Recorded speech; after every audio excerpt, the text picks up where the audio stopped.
Hanya si anak ini ketika saya tanya, apakah dulu pernah terjadi? Kan udah lama itu seperti itu, bilang begitu.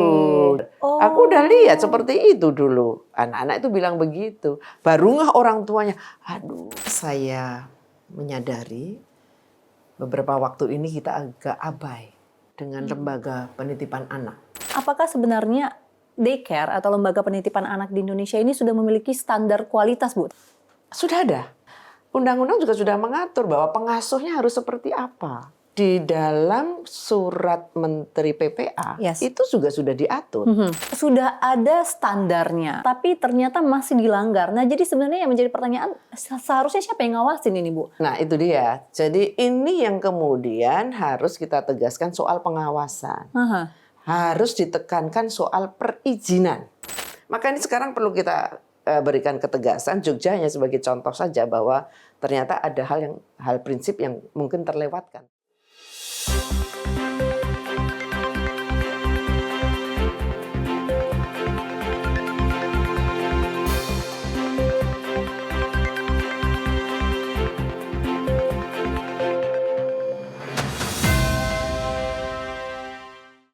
Pemirsa, kasus kekerasan yang terjadi pada anak di daycare belakangan ini menimbulkan kekhawatiran di tengah masyarakat, khususnya para orang tua yang setiap harinya harus mempercayakan anaknya terhadap lembaga penitipan anak. Dan tentu harusnya ini menjadi ruang yang aman bagi pertumbuhan anak, namun justru menimbulkan rasa cemas pada orang tua dan juga menimbulkan pertanyaan terkait bagaimana sebenarnya pengawasan terhadap daycare ini.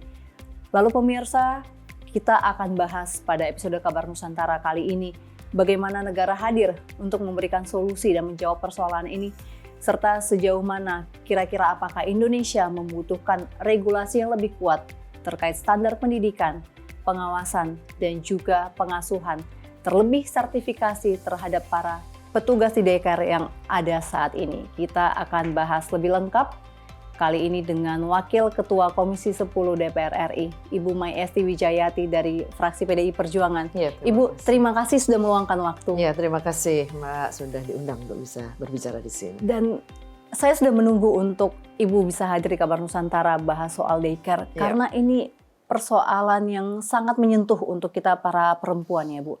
Betul. Apalagi saat ini kalau berbicara soal daycare, para orang tua sepertinya sudah tidak lagi melihat apakah ini mahal atau murah, tapi lebih ke aman atau tidak. Baik. Karena memang sudah menimbulkan kekhawatiran. Ibu bagaimana melihat fenomena makin banyaknya kekhawatiran orang tua terhadap kasus-kasus yang terjadi di daycare, Bu? Baik.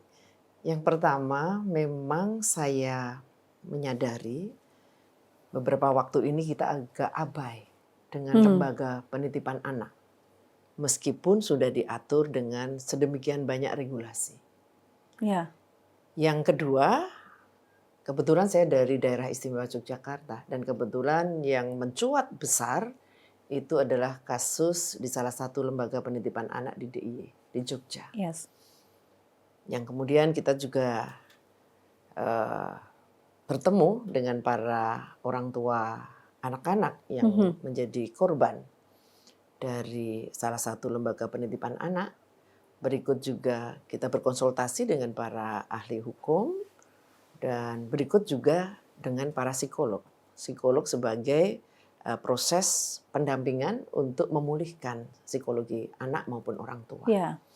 Nah, pertama tadi saya mengatakan ini agak abai. Yang kedua, kalau bicara regulasi sesungguhnya kita sudah mempunyai begitu banyak regulasi. Oke. Ya, baik dari pendidikan Dikdasmen, pendidikan dasar menengah, karena ini kan masuk di PAUD.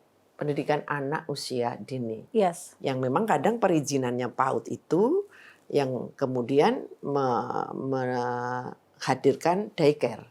Jadi ada PAUD, pendidikan anak usia dini ini yang 3 tahun ke atas, tetapi sekaligus lembaga-lembaga ini biasanya langsung menghadirkan ada daycare-nya di situ, itu untuk mereka yang masih bayi sampai usia 3 tahun. Nah, pada persoalan ini memang kita membutuhkan pengawasan yang lebih kuat setelah melihat peristiwa ini. Karena tidak hanya satu ini loh, Mbak. Betul. Saya mendapat kiriman kabar dari kawan di Aceh. Bu, ini juga ada peristiwa yang sama. Lalu ada info lagi di Jawa Barat ada. Lalu ada beberapa titik lagi. Yang itu mengisyaratkan kepada kita, mungkin kemarin kita memang agak abai. Oke. Iya, karena dianggapnya mungkin kalau perempuan mengasuh anak-anak, Mhm. kan pengasuhnya semua perempuan ya. Iya, iya benar. Itu sudah membangun rasa, pasti punya rasa keibuan.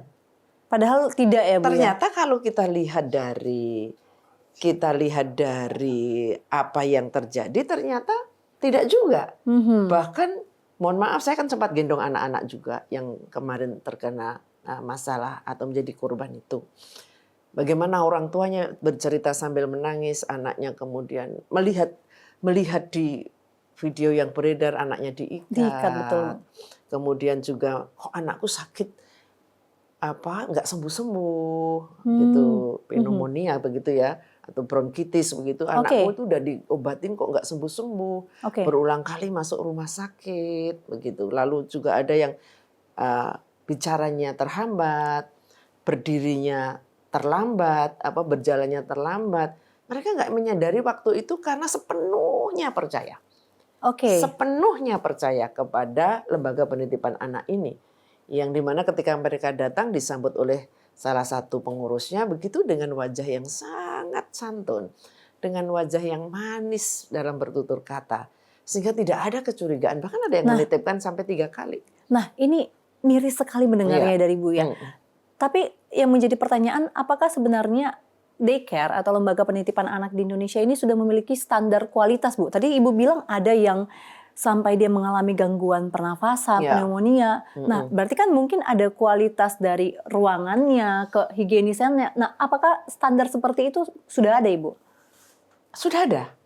Di dalam surat Menteri PPA itu juga sudah diatur.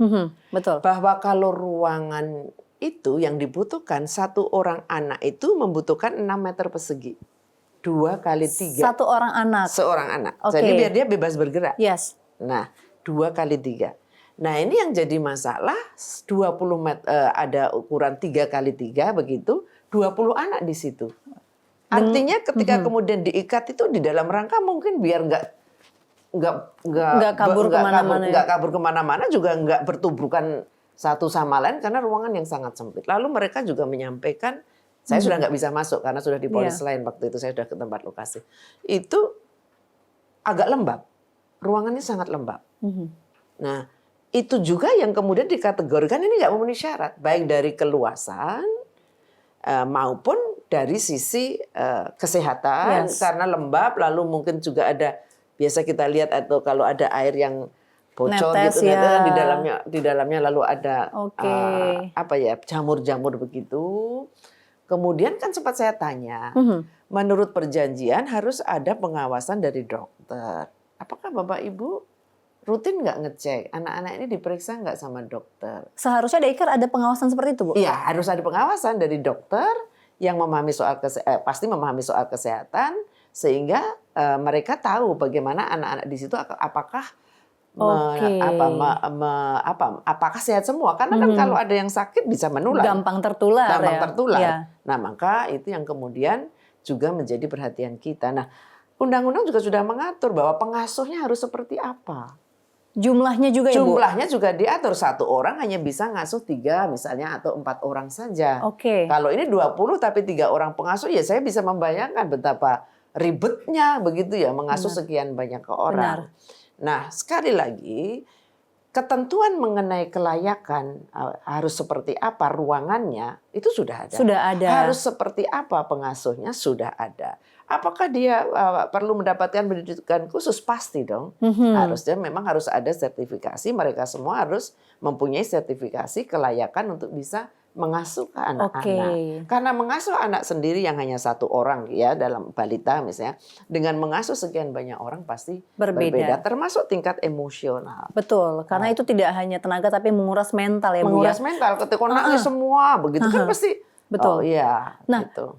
Sudah ada standarnya diatur, tapi ternyata masih dilanggar. Nah, jadi sebenarnya yang menjadi pertanyaan, seharusnya siapa yang ngawasin ini, Bu? Nah, itu dia. Jadi ini yang kemudian harus kita tegaskan soal pengawasan. Harus ditekankan soal perizinan. Jadi perizinannya pun harus detail diperiksa apakah itu memenuhi syarat atau tidak. Dari sisi tempatnya kan harus juga ada ruang terbukanya. Nggak boleh hanya di ruangan yang Indoor bagus, semua, indoor ya. enggak, harus ada ruangan terbukanya. Oke. Harus ruangannya harus seperti apa, luasannya seperti apa, berapa orang pengasuh yang harus ada, apa yang kemudian apa kompetensi yang dimiliki pengasuh itu apa saja, dan yang lainnya itu sudah diatur semua. Artinya kan sebenarnya pengawasan ketika memberikan perizinan, tapi memang mayoritas daycare ini belum punya perizinan. Jadi tidak izinnya di PAUD. Nah, ini yang tidak ada perizinan. Artinya pengawasannya kita harus perketat. 44% daycare ternyata ilegal, Bu, tidak memiliki izin. Tidak memiliki izin. Atau ada yang menempel ke TK atau PAUD ini itu. yang banyak menempel ke TK atau PAUD. Apakah itu berarti dikategorikan sudah memenuhi persyaratan? Ini juga masih kita ragukan. Maka ini sekarang perlu kita berikan ketegasan. Jogja hanya sebagai contoh saja bahwa ternyata ada hal prinsip yang mungkin terlewatkan, termasuk dari sisi pengawasan, sehingga banyak yang tidak berizin tetapi beroperasional, melakukan operasional kegiatan tersebut. Lalu yang kedua, bagaimana caranya mereka juga harus ngurus perizinan. Ya, perizinan yang diberi lolos itu juga yang memenuhi persyaratan. Jangan karena ya sudah di tempatnya di sini, oke, enggak bisa. Kalau daycare itu izinnya ke siapa, Bu? Sementara ini masih jadi satu dengan Dikdasmen, pendidikan dasar menengah, PAUD kan masuk di sana sekarang. Jadi dinas pendidikan di wilayah masing-masing. Gitu. Nah, ini ada yang menjadi persoalan juga, Bu.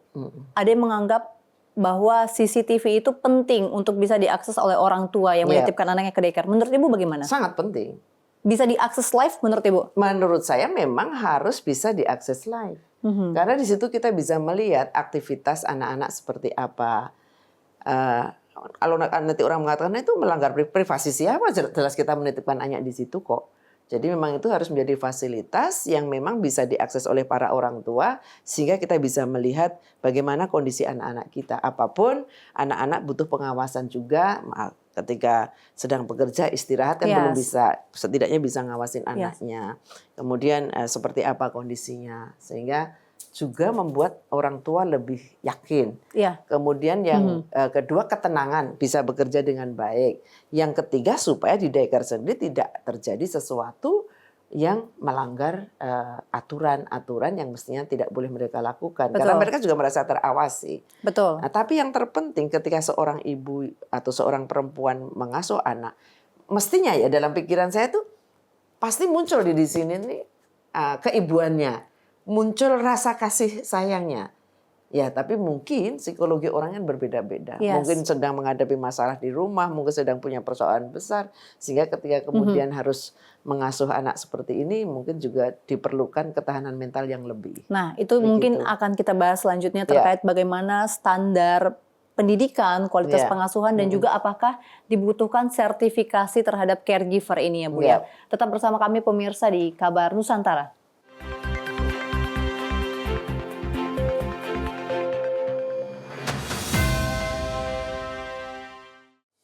Anda kembali menyaksikan Kabar Nusantara pemirsa, dan kita masih membahas mengenai kasus kekerasan terhadap anak di daycare yang mencuat belakangan ini. Dan mirisnya saat ini masih banyak yang berpikiran bahwa menitipkan anak ke daycare itu hanya sekedar menitipkan. Padahal sebenarnya usia emas anak sampai usia 5 tahun ini justru membutuhkan pendampingan yang sungguh luar biasa. Dan setuju ya Bu ya? Setuju, sangat setuju. Nah, namun kalau Ibu melihat sampai saat ini kasus di Indonesia, apakah masyarakat dan pemerintah masih menilai bahwa para caregiver yang ada di daycare ini belum membutuhkan kualifikasi khusus dan masih dipandang sebagai profesi yang membutuhkan kualifikasi khusus, Bu? Ya, saya harus menyampaikan pertama, kita tidak bisa memungkiri 50% lebih perempuan itu memang mereka bekerja di luar rumah. Lebih dari 50%. Di Indonesia ini, di Indonesia. Oke. Bahkan saya harus mengatakan salah satu yang tertinggi di Jogja. 60% lebih. Perempuan, muda, berkeluarga, punya anak, harus bekerja di luar rumah. Yang artinya ketika mereka bekerja di luar rumah, itu mau tidak mau harus meninggalkan anak-anaknya. Yang dimungkinkan adalah menitipkan kepada orang tuanya atau neneknya si anak, menitipkan kepada tetangga, atau yang kemudian mereka menggambarkan supaya kan tidak semua juga punya orang tua. Ya berarti salah satu jalan terbaik bagi mereka ketika kedua-duanya bekerja itu ya tempat lembaga penitipan anak tadi. Sehingga memang kebutuhan untuk lembaga penitipan anak ini sangat sangat penting, sangat dibutuhkan. Bukan karena ibunya tidak bertanggung jawab. Tidak bisa dikatakan, ya sudahlah lebih baik tidak bekerja. Ini loh anak jadi korban. Ada yang kemudian mengatakan begitu. Tidak bisa, Ibu? Tidak bisa kita mengatakan begitu. Bahwa yang perempuan juga dibutuhkan untuk bekerja itu tentu dengan berbagai pertimbangan. Bahwa pertama memang untuk fondasi kekuatan ekonomi keluarga mungkin. Kemudian yang kedua juga dia punya ilmu yang memang harus didedikasikan kepada masyarakat, bangsa dan negara, dan itu cukup banyak loh. Nah, daycare menjadi salah satu atau lembaga penitipan anak ini menjadi salah satu opsi terbaik bahkan terbaik ya kan, tidak hanya sekedar yang penting dititipkan, ada opsi terbaik. Karena ada belajarnya juga. Ada belajarnya dalam bayangan mereka kan anak nanti diurusin, dilatih bicara, dilatih jalan. Artinya ya memang ini kebutuhan. Ketika itu menjadi sebuah kebutuhan saat ini, yang apa yang harus disediakan adalah pemerintah harus berperan. Berperan untuk apa? Berperan untuk bagaimana daycare yang ada, lembaga penitipan anak yang ada ini sungguh memenuhi syarat. Salah satu syaratnya adalah pengasuh. Kemampuan apa yang harus dimiliki oleh pengasuh? Standarnya harus jelas. Ya, standarnya harus jelas, kemampuan yang harus dimiliki. Lalu pasti itu juga ada tes emosionalnya. Karena tanpa tes emosional orang nggak akan ngerti ketahanan mental si pengasuh ini seperti apa. Jangan-jangan nanti ada anak nangis sedikit dicubit. Nah, itu kan bergantung kepada dari sisi tes bukan IQ ya, EQ-nya. Itu nanti muncul bahwa ini masuk enggak kategori sebagai pengasuh. Karena mungkin ada orang yang memang tidak cocok untuk tidak bermain semua bersama orang anak. Tidak semua orang cocok. Tapi yang sangat fatal ketika kemudian tidak dilakukan tes mental begitu ya, tes EQ gitu ya, untuk kemudian bisa mengatakan bahwa orang ini layak untuk bisa menjadi pengasuh di daycare. Berarti sampai sejauh ini kalau Ibu lihat sudah dilakukan belum atau belum pernah sama sekali? Ini yang belum kita periksa ya, tetapi harapan kita ke depan inilah yang menjadi PR pemerintah. Pemerintah yang harus atau lembaga khusus yang harus ditunjuk untuk mengeluarkan sertifikasi kelayakan bagi seorang pengasuh. Dan orang yang bisa melakukan atau bisa bekerja sebagai pengasuh di situ harus orang yang memang dari beberapa kriteria itu memenuhi. Tidak bisa tidak. Nah, maka itu pemerintah yang harus ambil peran. Karena tanggung jawab negara loh, termasuk Undang-Undang Kesejahteraan Ibu dan Anak itu kan juga mengatur. Tugas pemerintah daerah termasuk memastikan si anak mendapat asupan gizi yang cukup. Maka pasti harus sering dilakukan pengawasan dan peninjauan secara langsung ke tempat-tempat tersebut. Kecukupan gizi atau enggak. Ini kan problemnya juga soal stunting. Karena yang terjadi di situ juga ada beberapa yang kurang gizi loh. Bayangkan, kalau soal uang orang tua itu membayar dengan cukup mahal. Dalam angka yang tidak sedikit. Kemudian dia juga menitipkan makanan untuk dititipkan dimakan. Diberikan, disuapkan ke anaknya. Faktanya di situ ada yang kekurangan gizi. Di situ ada yang stunting. Sementara dia menitipkannya sudah lama di situ. Nah, maka ini yang kemudian harus secara konsisten.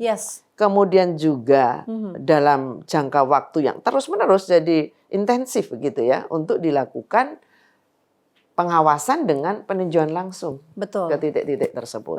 Datanya juga harus komplit. Daycare seluruh ini di tempat ini sekian, ya kan? Yang pengasuhnya ada berapa, lalu anak yang harus diasuh berapa, lalu sertifikasinya bagaimana, lalu kondisi karena bisa berubah-ubah ya setahun ini dengan setahun berikutnya.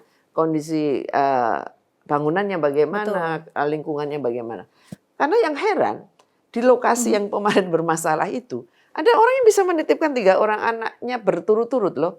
Satu orang tua yang sama? Satu orang yang sama. Yang sekarang anaknya sudah SD. Sangat percaya.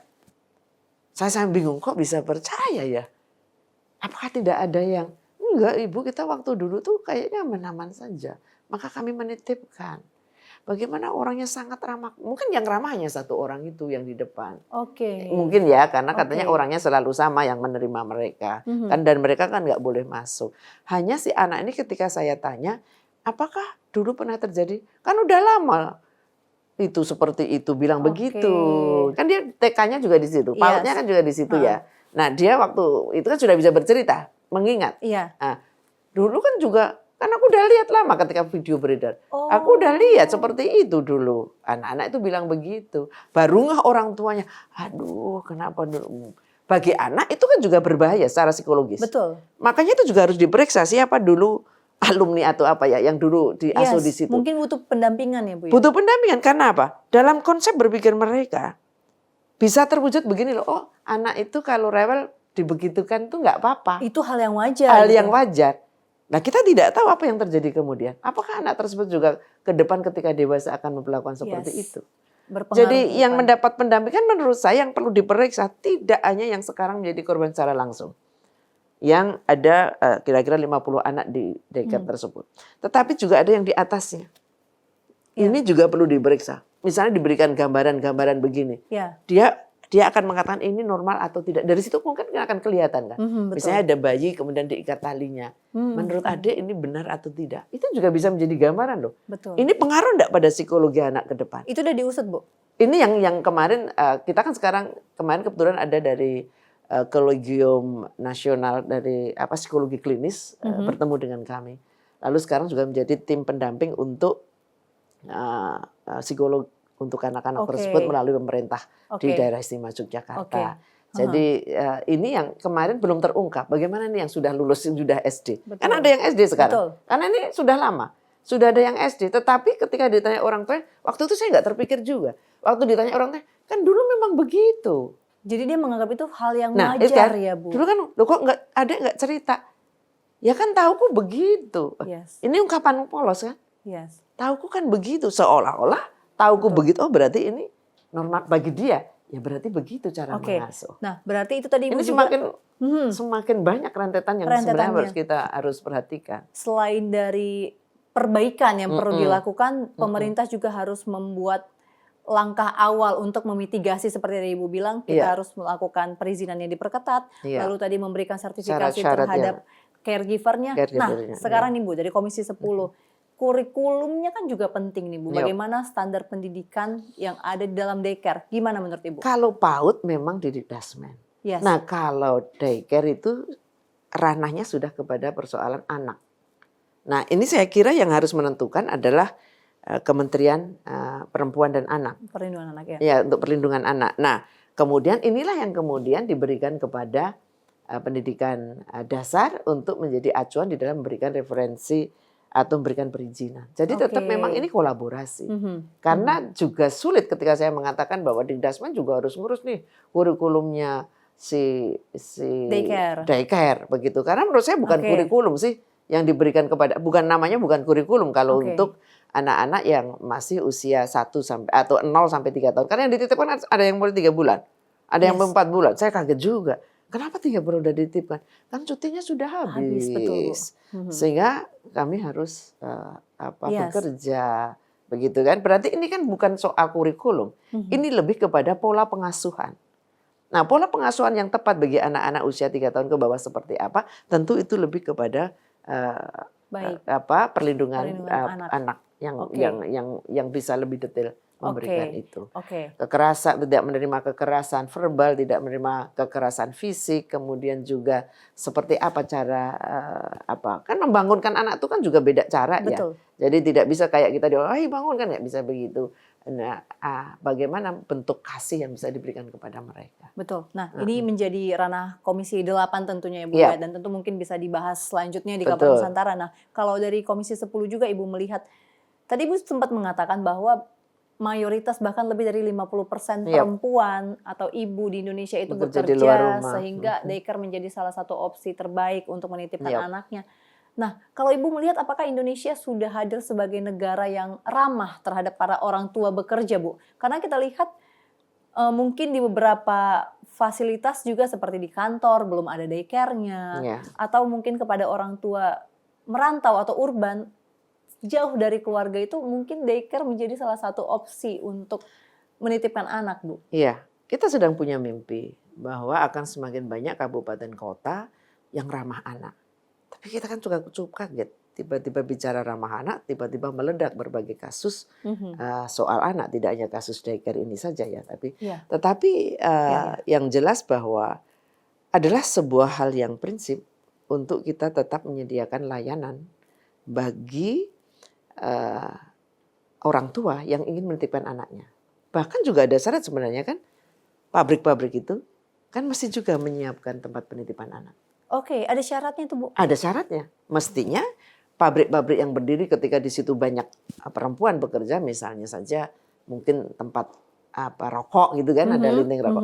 Mestinya juga ada tempat yang aman bagi anak-anak mereka untuk bisa kita memberikan ruang penitipan.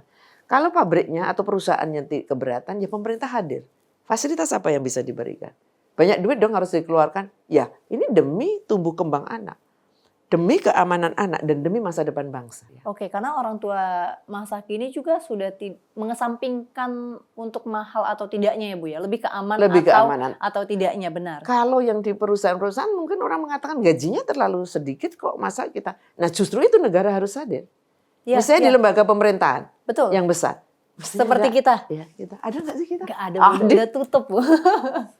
Nah itu, mungkin Komisi 10 bisa membantu. Saya akan dorong kalau itu tidak ada. Karena juga ada anggota dewan yang masih muda punya baby loh. Betul. Ada juga, coba cek. Saya tidak terlalu hafal berapa anggota dari pegawai yang berada di DPR RI ini, kesekjenan, MPR, DPR, DPD. Berapa perempuannya? Sebut aja nih berapa. Kalau begitu memang dibutuhkan. Ini butuh kerelaan kita dan anggaran kita siapkan untuk itu. Di ruangan ini saja sudah berapa, Bu? Iya, di sini ada 2, yang satu udah tua tapi. Nah, ini mungkin yang menjadi perhatian dari Komisi 10 juga, Bu. Karena mungkin kita nggak perlu jauh-jauh melihat bagaimana pabrik, tapi mungkin di tempat kita sendiri. Ya, ini di fasilitas publik yang harus disiapkan. Betul. Minta maaf ya kalau belum. Saya juga baru terpikir sekarang ya, kenapa? Mungkin pemirsa juga di tempat kerjanya mungkin di mana yang belum ada daycare sementara banyak perempuan usia produktif yang juga membutuhkan fasilitas ini ya, Bu. Kita akan lanjutkan diskusi kita tentunya. Tetap bersama kami pemirsa di Kabar Nusantara.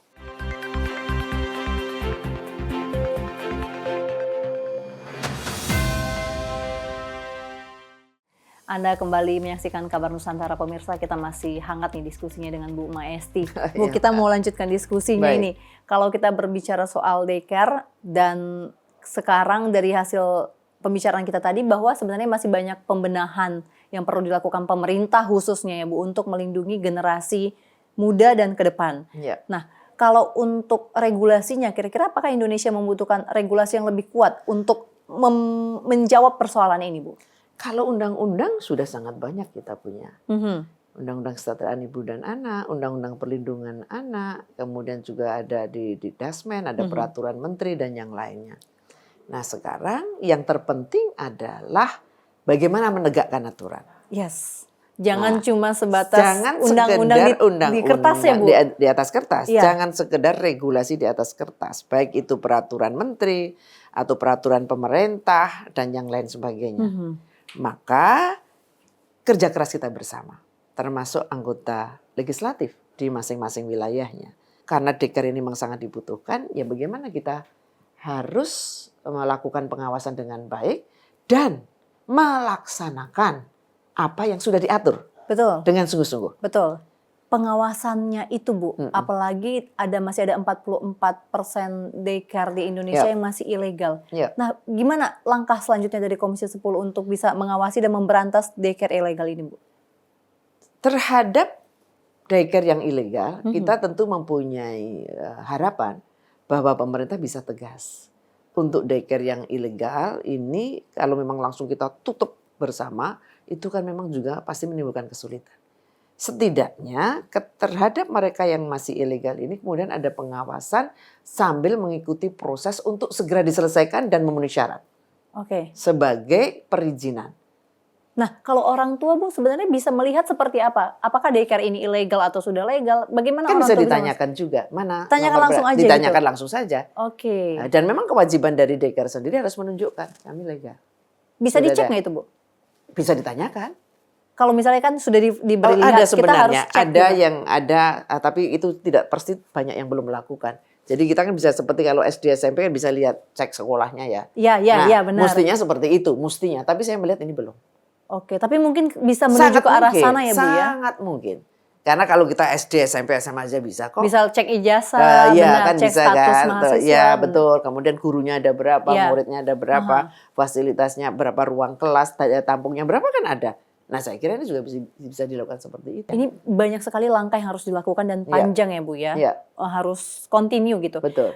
Apa target yang nyata dalam 1-2 tahun ke depan yang mungkin bisa didorong oleh DPR Bu? Yang kita bisa dorong adalah tempat-tempat kerja pemerintah, kementerian-kementerian wajib hukumnya untuk menyediakan daycare, termasuk mohon maaf termasuk di lembaga DPR MPR ini. Kalau kemarin sudah ada karena COVID ya kita mungkin akan ada pemaklumannya, tapi kalau yang sekarang kan sudah mulai normal. Yes. Sudah normal ini ya mari kita siapkan untuk itu. Kemudian yang kedua, perusahaan-perusahaan, pabrik-pabrik yang memang di situ mempekerjakan dalam satu tempat yang luas untuk mereka, ya harus menyediakan tempat juga. Tapi tetap harus memenuhi syarat. Oke. Nah ini mungkin beberapa pertanyaan terakhir yang mungkin ingin Ibu sampaikan kepada pengelola daycare saat ini atau para caregiver di daycare saat ini seperti apa Bu? Ya. Yang pertama saya mengucapkan terima kasih. Karena dari sekian banyak kasus yang muncul pasti ada orang yang dengan ketulusan hati, tidak semata-mata karena uang begitu, adalah bersedia untuk bisa mengasuh banyak anak-anak kita. Yang kedua, tentu kami berharap bahwa ketika kita mengasuh anak dan memang bertugas mengasuh anak di tempat layanan penitipan anak, maka memang harus dari hati yang paling dalam itu penuh cinta, penuh kasih gitu ya. Sehingga anak juga merasakan nyaman. Kemudian yang ketiga tentu kita berharap daycare-daycare yang sudah beroperasional dan memiliki izin harus tetap menerapkan standar yang operasional yang memang sudah ada untuk bisa memberikan yang terbaik kepada anak-anak kita. Karena anak-anak yang sekarang kita asuh, yang Bapak Ibu asuh, Bapak Ibu-ibu asuh sekarang, termasuk di daycare adalah harapan masa depan kita ke depan. Kita tidak bisa membiarkan mereka akan membawa luka masa lalu yang terbawa ke masa yang akan datang. Dan pemulihan terhadap kasus daycare yang terjadi di banyak tempat, secara psikologis ini tidak bisa kita lepaskan begitu. Sekali lagi pemerintah harus hadir. Memberikan bantuan pendampingan psikologis untuk anak-anak kita. Saya kira itu. Dan saya juga para orang tua, tentu pemirsa sangat menantikan langkah dari DPR RI dan juga pemerintah Bu. Kami menitipkan ke Komisi 10 tentunya. Dan kalau mungkin nanti makin banyak yang diusut, tapi semoga tidak ada. Kalau ada daycare ilegal lagi, semoga segera mendapatkan perhatian, seperti yang tadi Ibu sampaikan juga. Dan sebagai salah satu bentuk jaminan negara untuk generasi emas Bu di masa mendatang. Bu Maesti, terima kasih. Terima kasih Mbak. Diskusi kita sangat menarik. Saya tunggu nih janjinya untuk daycare di DPR ini Bu. Ya itu dia, saya harus ngatur Ibu Ketua DPR supaya bisa direalisasikan. Betul, ini langkah di dalam karena kita dulu. Ibu Ketua kan juga perhatian besar terhadap kasus daycare sampai beberapa kali statement. Nah saya kira ini kita dukung, apalagi sekarang pimpinan perempuannya ada 2 loh. Betul. Iya kan? Kita udah punya ketua dan wakil ketua perempuan. Iya, jadi semakin kuat kita untuk bisa menghadirkan untuk itu. Betul. Undang-undang kita untuk itu juga sudah sangat banyak. Tinggal bagaimana penegakannya agar tidak hanya sebatas, benar Bu, pelaksanaannya agar tidak sebatas undang-undang di atas kertas. Terima kasih. Dan pemirsa, demikianlah akhir jumpa kita pada episode Kabar Nusantara kali ini. Kira-kira kita akan bahas apa lagi untuk episode berikutnya. Anda boleh tulis di kolom komentar, atau mungkin dengan Bu Maesti selanjutnya dengan isu apa lagi boleh, agar mendapatkan langsung antusiasme dari Ibu Maesti. Dan sekian dari kami di Kabar Nusantara. Saya Elisa Purba pamit undur diri dan sampai jumpa. Terima kasih.